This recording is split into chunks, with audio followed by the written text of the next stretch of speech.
Geologists are out with a very startling warning that Southern California is overdue for a major and possibly catastrophic earthquake. A new study says it's expected to hit along the San Andreas Fault north of Los Angeles. It could have a magnitude of 7.5 or higher. That's big. For the first time, scientists are closer to knowing when it could strike. CBS News science and futurist contributor Michio Kaku is a physics professor at the University of New York City. Good morning to you, Professor. When I went to see you in the green room, you said, I'm here with doom and gloom. But let me tell you, I grew up in high school and junior high. We've been hearing about an earthquake coming in California for years. What makes this different? Well, before it was all hocus pocus and black magic predicting earthquakes. And I was born in California, 10 miles from the San Andreas Fault, living under the shadow of the big one. Now we can quantify this. And we now know that the San Andreas Fault is locked, loaded, and ready to rumble. We now realize that the people of Los Angeles are living on borrowed time. We now know that by digging into the soil, we can go down 1,200 years into the past, looking at soil laid down hundreds of years ago, and we find 10 major earthquakes in the last 1,000 years. The difference in time is roughly 100 years on average. The last big one was 160 years ago.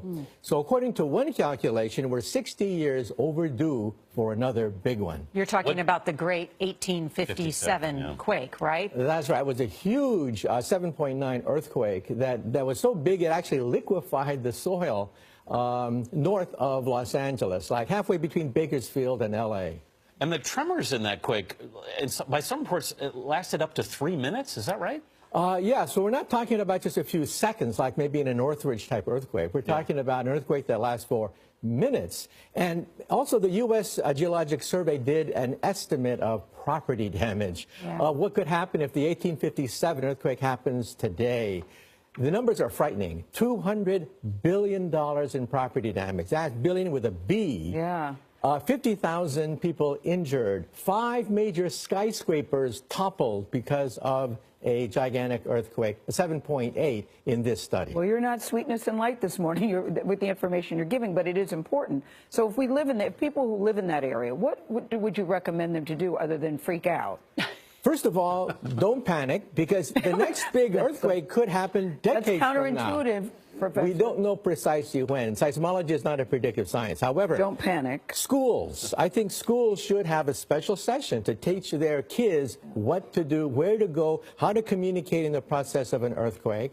Families should meet with everyone in the family.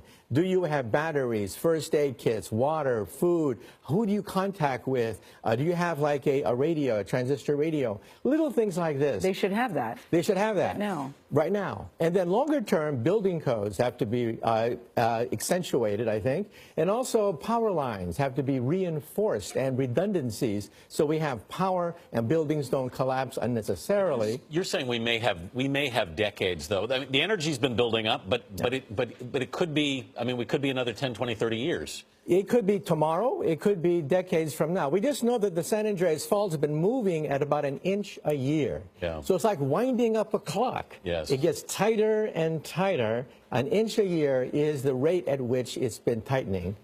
Wow. Therefore, it's a law of physics. All that tension has got to go someplace. And so it's not a question of if, it's a question of when. Well, Michio Kaku, always great to have your expertise this morning, however scary. Sometimes it's asteroids and meteors. Today it's earthquakes. Thank you.